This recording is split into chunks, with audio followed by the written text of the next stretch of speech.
So we've seen the Rambam quote Onkelos a couple of times before, where he praises Onkelos for translating the text in a different way, so that when one reads it in its translation, one should not get the misunderstanding that God has in any way any corporeal features. So he has a lot of admiration for Onkelos because he finds that Onkelos shares in his objective of distancing corporeality from God. So the first small paragraph in chapter 48 is going to be talking about God's sense of hearing as it is translated by Onkelos, and the bulk of the chapter is going to be dealing with how Onkelos translates God's sense of seeing, and the Rambam is going to be bothered by an inconsistency in Onkelos, which we'll try to resolve today. So he starts off by saying on page 106, in all cases in which the notion of hearing occurs with reference to God, may he be exalted, you will find that Onkelos the proselyte avoids the expression and has interpreted its meaning as signifying that the matter in question reached him, may he be exalted, or that he apprehended. So, whenever the text of the Chumash says, Vayishma Hashem, that God heard, Onkelos distances that idea of sensory perception because that's overly anthropomorphic, and therefore it simply means that the information entered into God or came to God, okay? Meaning that God understands what's going on in a particular situation. Or if it occurs with regard to a prayer, he interprets its meaning as signifying that God accepted it or did not accept it. So therefore, if it says that God heard this person's cries, or that God heard their cries, it's Vayishma Hashem means that God accepted the prayer. Thus, when interpreting the words "the Lord heard," he always says it was heard before the Lord. And we're going to we'll give some examples in just a moment. And with regard to prayer, he translates "I will surely hear his cry" by the phrase "I will surely accept." This happens continually in his interpretation, and he does not deviate from this usage in any place.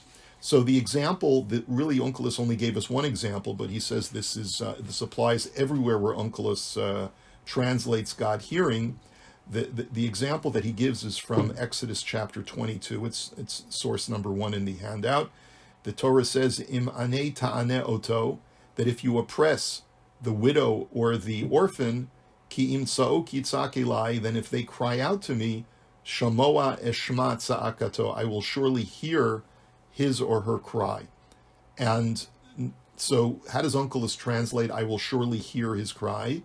He says, Yikabel im mekabel yikabel kodamai, that if this person complains or cries out to me, kablo akbil kabilte, I will surely accept his cry.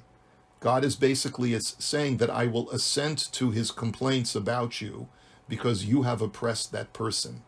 So again, it's distancing the sensory faculty of hearing from God because, as we've explained in prior chapters, to ascribe sensory perception to God in any way is somewhat anthropomorphic. The Rambam had said it's acceptable with seeing and hearing because it doesn't insert God directly into the physical world. But nonetheless, Onkelos distances that idea of God actually in a sensory way hearing something by saying that it comes to God's attention, or God is able to apprehend or understand what is going on or accept the cries of that individual. Now, the bulk of the chapter. As for the expression denoting sight that occur with reference to him, may he be exalted, Onkelos varies with regard to them in a strange way, the purpose and intention of which are not clear to me. So the Rambam is foreshadowing that we're going to see he's got a kasha on Onkelos, meaning I've got a problem with Onkelos because Onkelos is inconsistent in some way in the way that he translates the idea of God seeing things. For in some places he interprets the words "and God saw" by the words "and God beheld." And the Aramaic word for to behold something is chaza, which is very similar to the Hebrew word chozeh. Chozeh in Hebrew means to see something, but it means to see it in a deeper way than just to be ro'eh. Ro'eh is a superficial seeing, and chozeh means a deeper seeing. For example, you've heard of, perhaps if you're into Chassidut, you've heard of the Choyze Milublin. the seer of Lublin, a person who can, in a penetrating way, see things perhaps with some level of divine inspiration. And so it implies a deeper kind of seeing than just sensorily with the eye, but rather chaza. Whereas in other passages, he interprets these as follows: and it was revealed before the Lord. And that term means galei kadam Hashem. Revealed before the Lord is again, a way of passively saying that the information comes to God, instead of saying that God was able to see it. So the difficulty is going to be, why does Onkelos sometimes have no problem with saying that God is actively seeing, provided that he uses the Aramaic word chaza instead of the normal seeing? And why is it that sometimes he has to use the passive terminology of it was revealed before God? Now, the fact that in his interpretation he uses the words "and the Lord beheld," chaza, is clear proof that the word "to behold" is equivocal in the Aramaic or Syriac language, inasmuch as it indicates both the notion of an apprehension of the intellect and that of an apprehension of the senses. In other words, the word chaza, that God is able to see something, just like in English you say, "I see what you mean," it doesn't mean that I'm physically seeing, but it means that I'm understanding what you're saying. And the word choseh has that dual meaning, and therefore there's nothing wrong with saying that God was chaza, because it doesn't ascribe necessarily a physical sensory perception of actually God seeing something with an eye, but rather it means that God is able to understand what is going on. This being so, according to his opinion, I wish I knew why in some cases he avoids the expression and interprets the Hebrew word as "and it was revealed before the Lord," galei kadam Hashem. Why then wouldn't Onkelos be consistent and use the word chaza in all cases? When I examined the copies of this translation that I could find, and with all what I had heard in the course of instruction, so the Rambam says, so I tried to do some little, a little investigative work. I tracked down as many manuscripts of Onkelos that I could find to see perhaps I had gotten some corrupted copies, corrupted translations. And I also went back in my memory to review to myself what I had learned when I was a little boy in Cheder. And Rav Kafich makes a point of saying is that this very short phrase is indicative of the fact that the reason boys would learn Targum Onkelos, the Onkelos translation in yeshiva or in the Cheder, was particularly because this was part of the Torah Sheba'al Peh transmission. In other words, the reason why the sages gave us this law that we're supposed to do Shnai Mikra ve'echa Targum, read the Chumash of the Parshat HaShavua twice every week, together with the Onkelos translation, is because Onkelos's role is to incorporate Torah Sheba'al Peh, the oral law, in his translation. This was specifically instituted as a refutation of Karaism, which was a threat to Judaism beginning in the 8th and 9th centuries. And as a result, the rabbis instituted that when you go over the weekly Torah portion, make sure you use the Onkelos translation, who will help you incorporate Torah Sheba'al Peh into everything that you study. And the Rambam is alluding to this because he's saying this was part of my pedagogy from the time that I was a little boy, and they would make us memorize not only the words of the Torah portion, but they would make us memorize Onkelos' translation as well. But in any event, I looked at all the manuscripts I could find. I went back in my memory to remember what I had learned as a little boy about the Targum Onkelos that I was forced to memorize, and I discovered that in the cases in which the word seeing, chaza, is found in conjunction, in which the word seeing, God seeing in Hebrew, is found in conjunction with wrongdoing or harming and committing an act of aggression, he interprets it as it was revealed before the Lord, v'galei kadam Hashem. Thus, there is no doubt that the word "to behold" has in that language the meaning to apprehend and to establish the thing apprehended as it is apprehended. So therefore, the word chaza that we find in Aramaic does mean that God understands or apprehends what is going on. But he says, I found a pattern. And the pattern is that the only time that Onkelos will depart from the word chaza is when it is when the thing which God is seeing is something which is offensive, meaning it's offensive either because a person is committing an act of evil or a person is being victimized by evil, by wrongdoing. Now, he hasn't yet explained why the Onkelos would change, but at least he's established a pattern.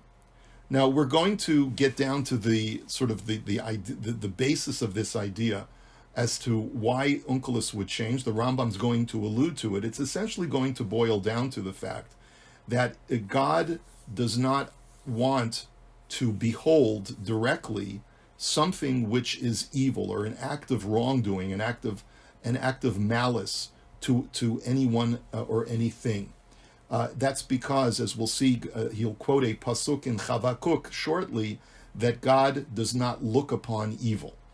God does not wish to look upon evil because it is contrary to his wishes, it is contrary to his whole plan for creation, and based on the fact that humanity was endowed with free will, when a human being abuses that free will to commit a sin or to bring harm upon another individual, God is not ascribed with looking upon it, just as a very sensitive person perhaps would look away when they are shown an act of violence. Sometimes, if you go to a movie and you see someone about to be hit or about to be victimized, so you turn away because it's not something that you want to endorse even by just looking upon it. And so in the similar way, the Rambam is describing that Onkelos will change the translation of God saw to that it came before God. It was revealed before God, because in no way does Onkelos wish to ascribe that God in any way is endorsing or sort of sanctioning the act of evil that is taking place in the world. Okay, so we're going to give some examples. Therefore, when seeing is mentioned in connection with wrongdoing, he did not say, and the chaza, that God's beheld, but, and it was revealed before the Lord. For I found that the word behold to interpret the term seeing in all passages in the whole Torah in which the Hebrew word is used with reference to God, except in the verses that I am about to cite to you.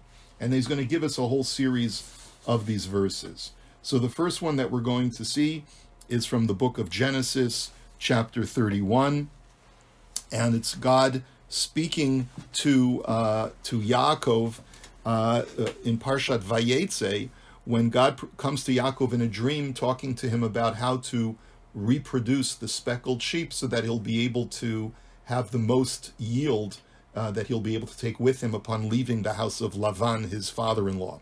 And at the end of the pasuk it says, Ki ra'iti et kol asher Lavan oselach, because I have seen everything that Lavan has done to you. And instead of saying vachazeti, that I saw everything that, or I beheld everything that Lavan did to you, Onkelos translates it as are galei kadamai, because it has been revealed before me, yat kol de Lavan avidlach, that everything Lavan has done to you. I actually skipped a pasuk, and I meant to quote from Genesis 29 first, because that's the first one. It says, with 2 chapters before that, also in Parshat Vayetze, when it talks about Leah giving birth to Reuven, it says in that pasuk that she called him Reuven, behold the son, ki ra'ah Hashem be'onyi, because God has seen my affliction.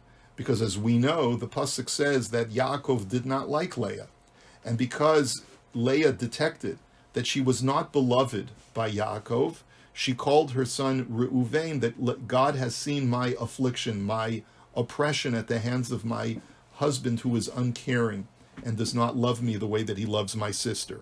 And Onkelos translates that as Are Galei Kadam Hashem El Bani, that it has been revealed before God. Not that God was Chaza, but rather Galei Kadam Hashem. Again, these are all examples of where Onkelos changes from the word Chaza to the passive Galei Kadam Hashem, that it was revealed before God. Okay, next. Sorry for getting that out of order. Although in the case of the and the Rambam points out that in the case of the story with Lavan, God is speaking via an angel, An apprehension indicative of his establishing the fact apprehended by him cannot be ascribed to him because this fact consists in wrongdoing. In other words, the fact that an angel appears before Yaakov and not God himself is again a distancing of God's actually seeing an act of wrongdoing. So this confirms the Rambam's thesis that the Onkelos is striving to distance the idea of God actually seeing evil being wrought in the world, because God does not want to look upon it directly, because that in a sense would be in some way sanctioning it. Other examples, and God saw the children of Israel, which is from Shemot chapter 2. Vayar Elokim et bnei Yisrael, God saw the affliction of the Jewish people at the hands of the Egyptians. Again, it doesn't say Vachaza over there, it says rather Vigalei Kadam Hashem. Translated by him, and the enslavement of the children of Israel was revealed before the Lord. Another example, again, this time in Exodus chapter 3, God says, Vayomer Hashem ra'o ra'iti et ani ami asher b'mitzrayim. I have surely seen the affliction or the impoverishment of my children, of my nation in the land of Egypt. And there too, it's migla galei kadamai, it has been revealed before me. Okay, next one. And I have also seen the oppression. Now, that's also in chapter 3. The gam ra'iti et halachatz, I have seen the pressure. Va'af galei kadamai, again, revealed before me, and not that I have beheld. The Rambam goes through several more examples. For the sake of brevity, I'm going to, you have all of the examples that he gives, all on your sheet. Exodus chapter 4, verse 31, Exodus chapter 32, verse 9, where it talks about the sin of the golden calf. It says, Vayomer Hashem el Moshe, Ra'iti et ha'am hazeh, I have seen this nation, meaning I have seen the sin that they have committed of worshiping a golden calf. There too, Galei Kadamai, it has been revealed before me, meaning I saw the disobedience of the Jewish people. Okay, another example, Parshat Ha'azinu, at the end of the Torah, where there's Vayar Hashem Vayinatz, that God saw and he was angered at the sinfulness of the Jewish people. This is Moshe prophesying about the future. There too, Vigalei Kadam Hashem, it was revealed before God. And later on in the very same chapter, Deuteronomy chapter 32, it says, Ki yireh ki ozlat yad, that God will see that the Jewish people have become weakened by their oppressors. And there too, God does not want to look upon that directly. It says, Arei galei kadamohi, it was revealed before him.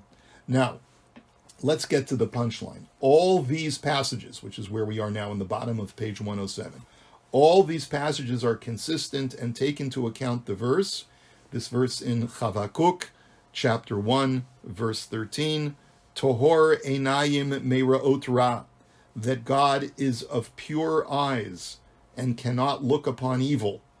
Okay? Vehabeit el amal lo tuchal. To look upon oppression, you cannot do, says God. Now, that's not that God is incapable of doing it, but that God does not wish to sanction this.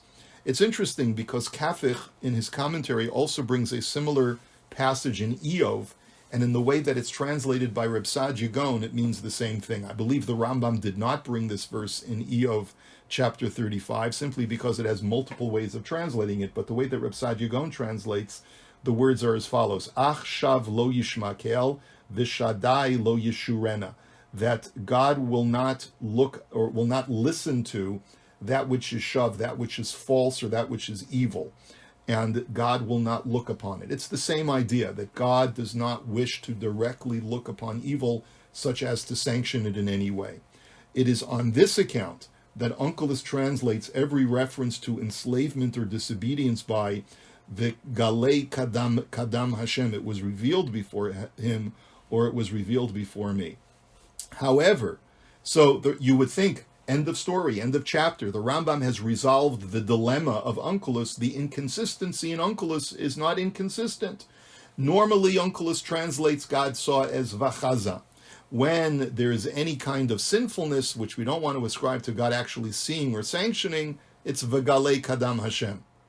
Good, right? No, not so good.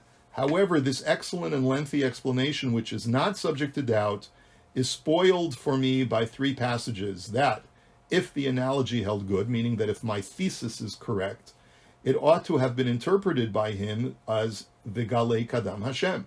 There are three passages in Chumash which talk about something negative, something sinful. And instead of translating it as Vigalei Kadam Hashem, Onkelos uses the standard translation of V'chaza. So I'm left with a dilemma. But in the copies of his translation, we find that he translates, and the Lord beheld, V'chaza Hashem. So what are the three passages? So the three passages, two of them have to do with the state of man before the flood. And this is quite interesting. It says, and you turn over the handout, Vayar Hashem, this is in Genesis chapter 6, Ki rabba ra'at ha'adam ba'aretz, that the evil of man was great in the land. V'chol yetzer machshavot libo rak ra kol hayom, and the entire inclination of man, all of the thoughts of his heart, was purely evil the entire day. We would expect, if it's talking about sinfulness, that it would say Vigalei Kadam Hashem. No, it says V'chaza Hashem, that God saw or God beheld directly. And so there you see, the Onkelos is not being consistent with this thesis that the Rambam has presented to us.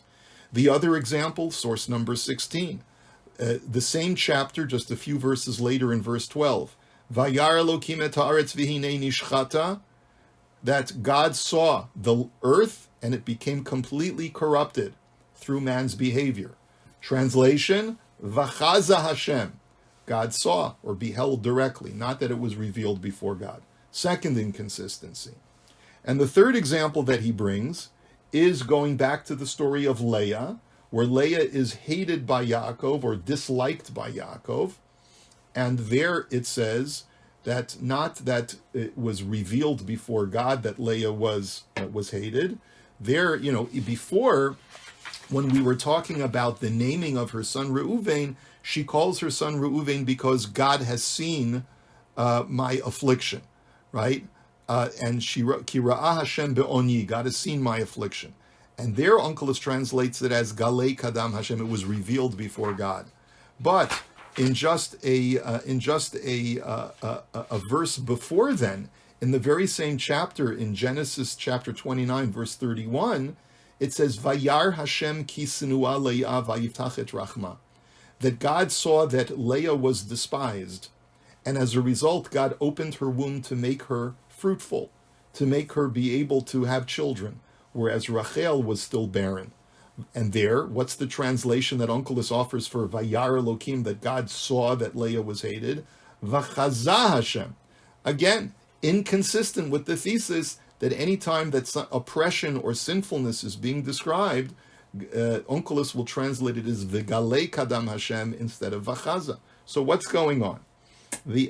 So the explanation that seems to me the most probable, the only way that I can answer this dilemma, this question, is that those are mistakes that have crept into the copies of the translation, for we do not have Onkelos's autograph of these passages, meaning it must be a ta'ut sofer, it must be an error, there must be a problem with the girsah, with the version that we have, and there was some corruption in the text that was passed down to us. And why can I say that?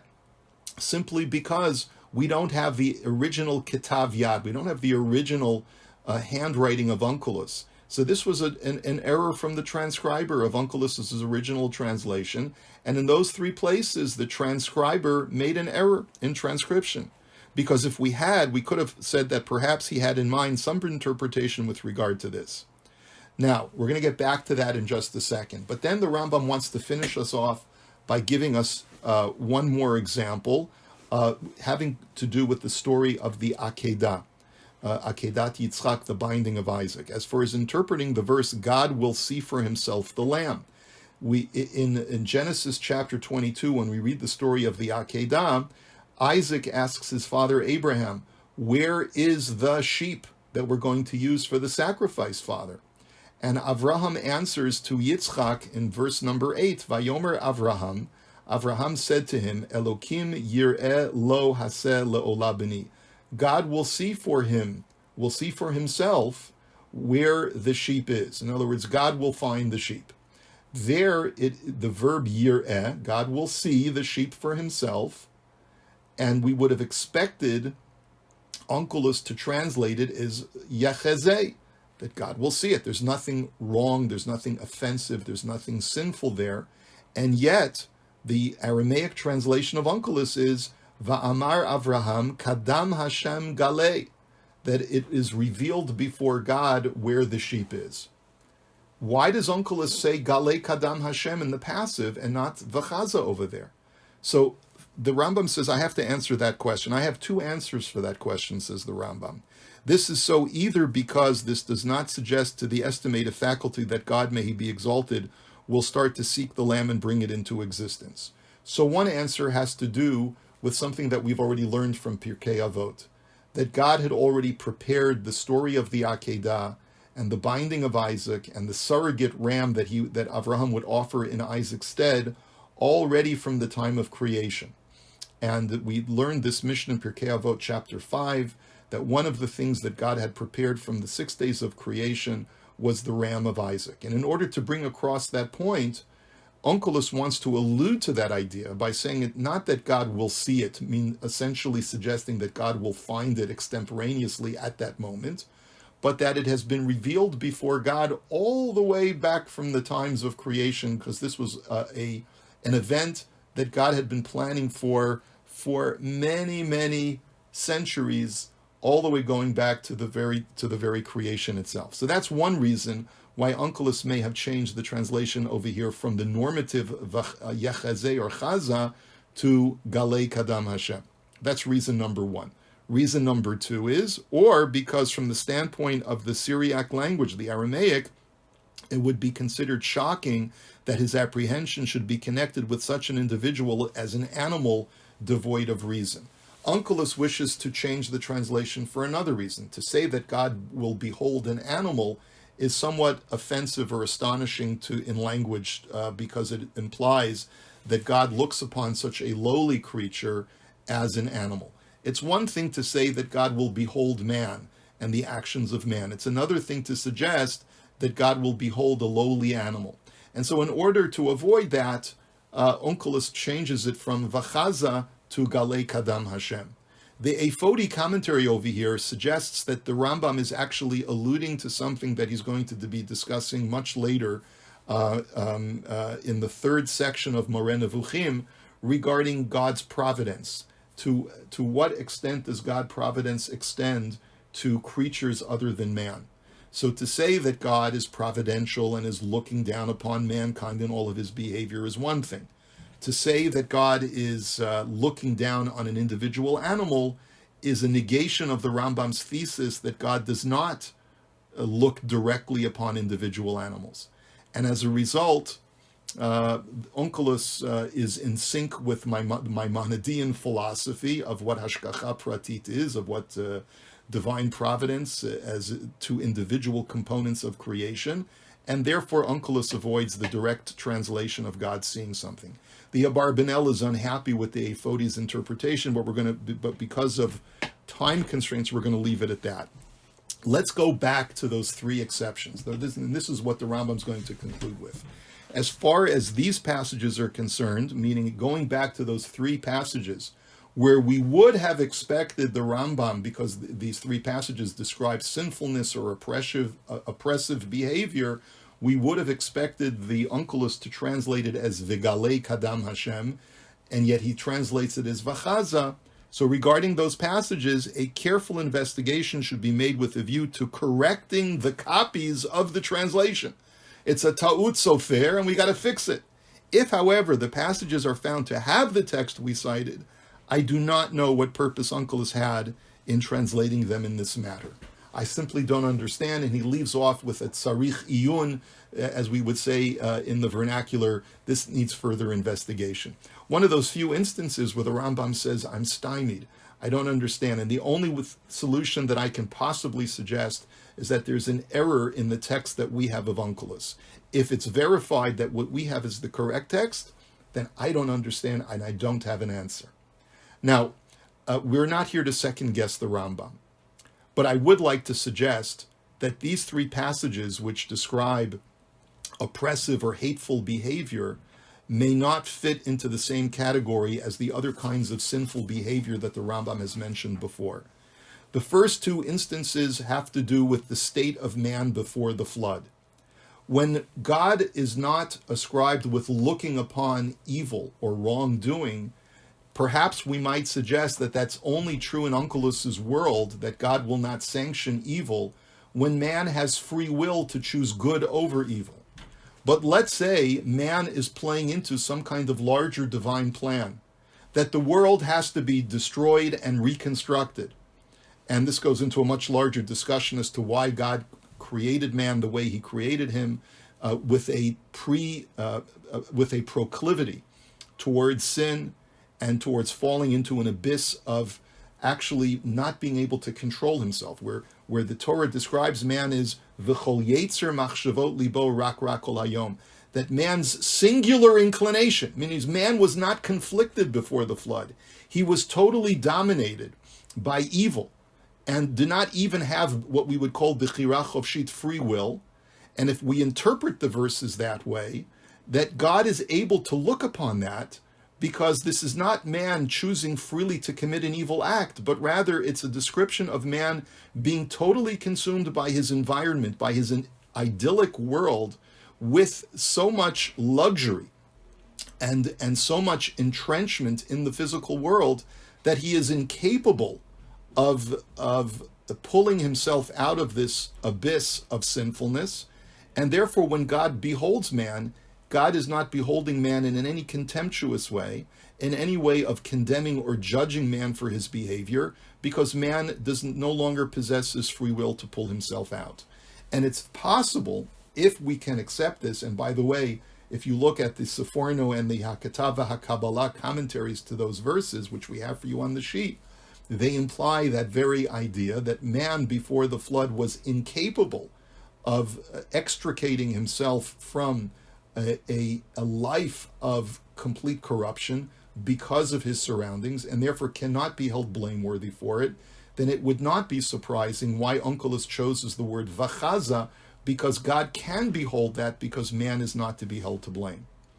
And finally, in the case of Leah, is it true that Yaakov hated Leah? If it's true that Yaakov hated Leah, truly hated her, then we would have expected Onkelos to not translate seeing as vachaza, but rather seeing as that it was revealed before God, because then in essence, Yaakov would be doing something malicious and harmful and wrong to Leah. But what if, when the Torah says that God saw that Leah was hated, it doesn't really mean that she was hated, but rather, like the Radak and so many other commentaries say, and you have this in your handout, Lo haya Yaakov soneota. Yaakov didn't really hate Leah, but there was a sense that Leah had in her own mind that Yaakov didn't love her in the same way that he loved her sister Rachel. And she felt hated. Did Yaakov actually hate Leah? Chas v'shalom. A tzaddik like Yaakov to hate his wife? How could he ever be with her if he hated her? It's prohibited for a husband and wife to cohabit if there's hatred between them. So that cannot be the correct interpretation, says the Radak. And therefore, when God beholds this, God is beholding Leah's emotional state, her emotional turmoil, but not because she's in actuality being oppressed or being victimized by Yaakov. And therefore, it's not a stretch to say that God is capable of beholding that, in Onkelos' parlance, vachaza, because there's no wrongdoing here, but rather a person is feeling terribly, terribly distressed, not because of oppression, but rather just because of the sense that I am not as loved as my sister is. Now, of course, this has to be fleshed out. The Rambam does not accept what I have just offered as a legitimate answer, but I'm suggesting it nonetheless, that if we were to try to find a reconciliation to the Rambam's thesis with the actual text that we have in front of us of Onkelos, this might be one mahalach. In any event, we're going to have to close it here. We're, again, over time, and I hope you have a wonderful day, and we'll see you, God willing, next week.